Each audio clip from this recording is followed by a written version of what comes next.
July 14th, 1518, Strasbourg. A woman steps out of her house and begins to dance.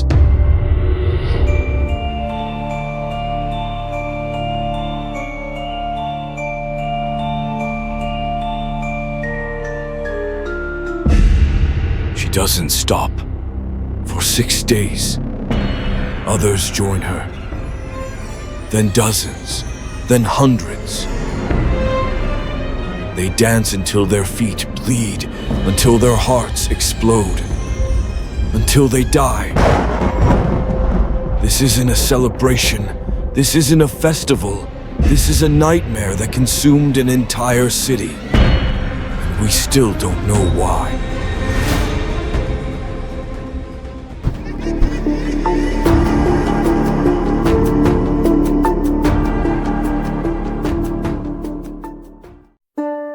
Welcome to Historical Nightmare. I'm your guide through history's most inexplicable horrors. Imagine this. You're walking through the cobblestone streets of Strasbourg in 1518. Life is already brutal. Famine, disease, syphilis spreading like wildfire. The highest grain prices in generations. Then you see her. Frau Troffea, standing outside her half-timbered house on a narrow street. No music, no celebration, just dancing. Arms flailing, body swaying, eyes vacant, hour after hour after hour. Her husband begs her to stop. She can't hear him, or maybe she can't stop.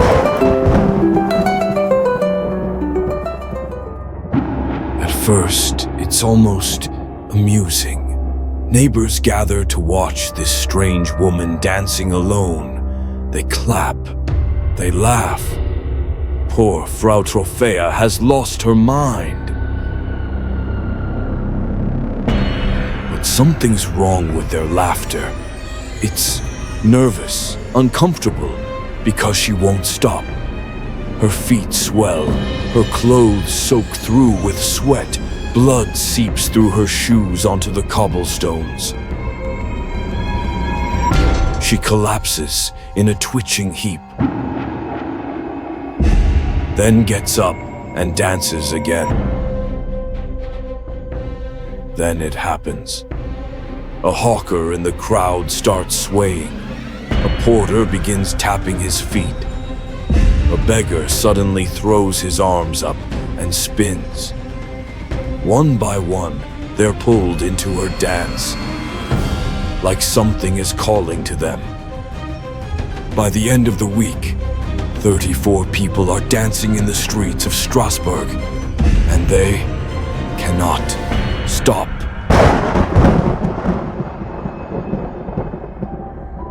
Within a month, the streets look like hell on earth. 400 people dancing, spinning, flailing, screaming for help while their bodies betray them.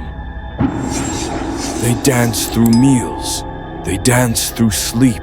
They dance until they collapse. Then dance again. Mothers abandon their children to dance. Fathers leave their work. The possessed spin in circles, arms windmilling, faces twisted in agony. 15 people are dying every single day. Heart attacks, strokes, pure exhaustion. Their bodies simply give up. The Strasbourg City Council panics. What do you do when your entire population is dancing itself to death? They call in the physicians, the experts, the learned men. Their diagnosis: hot blood, overheated brains, a fever that must be sweated out. Their solution? Make them dance more. They build stages in the horse market, They hire professional musicians, drummers, pipers, fiddlers. They turn the city center into a massive dance floor of death. The result? More people start dancing. The epidemic explodes.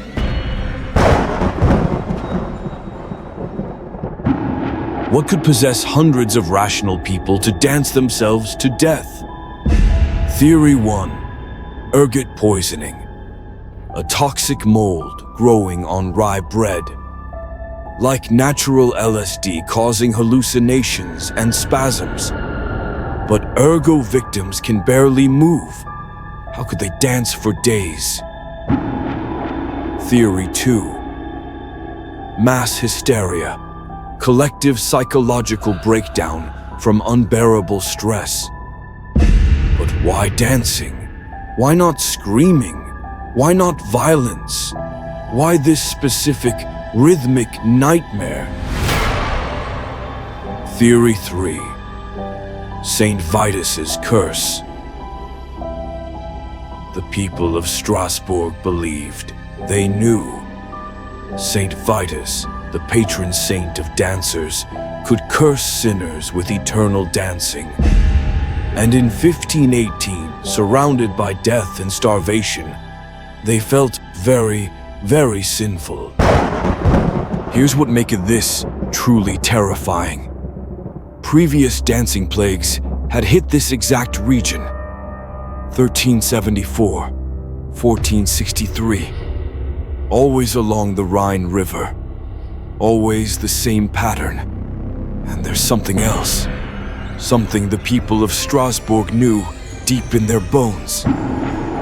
Saint Vitus's feast day had passed just a month earlier, June 15th. The patron saint of dancers, who the people of the Holy Roman Empire believed had the power to curse sinners with uncontrollable dancing. In Germanic regions, people danced before his statue on his feast day, believing it brought good health. But what if they had failed to honor him properly? What if the saint was displeased? The timing was too perfect, too deliberate. Incidents often broke out around the time of Saint Vitus's feast, as if the saint himself was watching, waiting, judging.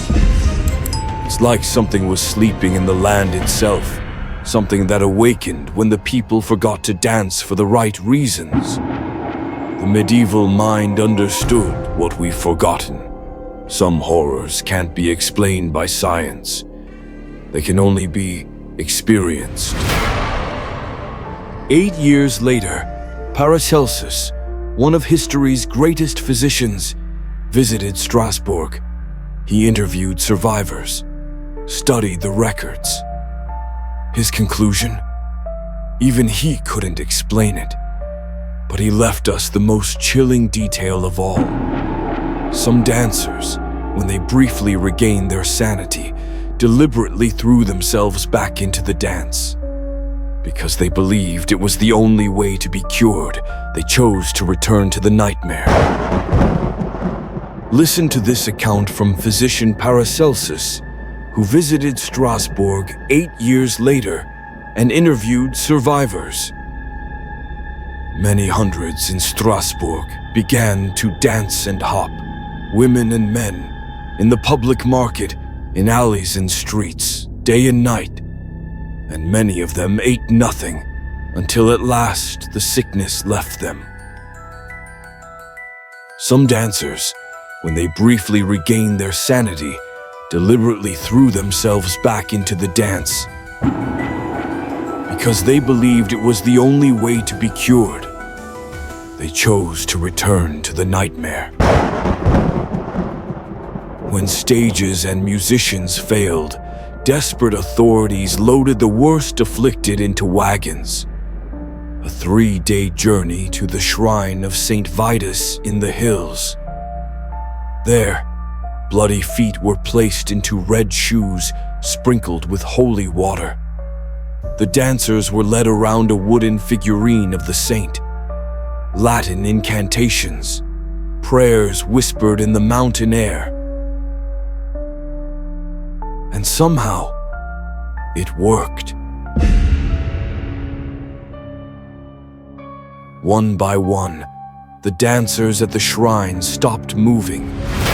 Their bodies went limp. Back in Strasbourg, the remaining dancers slowly ceased their movements. By September 1518, the streets fell silent, but we still don't know what happened. Mass hysteria, ergot poisoning, divine punishment. In 1962, 1,000 people in Tanzania laughed uncontrollably for 18 months. Mass psychogenic illness never went away. It just evolved. Maybe the dance never really ended. Maybe it just found new rhythms. Social media hysteria, viral challenges, mass psychological contagion spreading faster than ever. Frau Troffea stepped out of her house 500 years ago and started something that science still cannot explain. Sometimes the most terrifying mysteries are the ones that never get solved.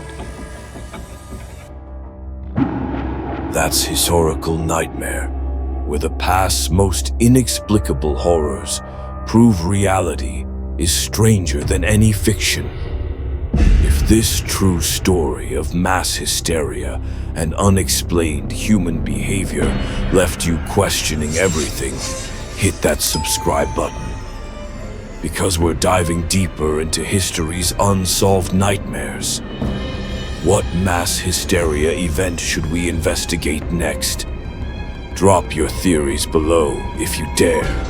Until next time, remember, some dances never really end.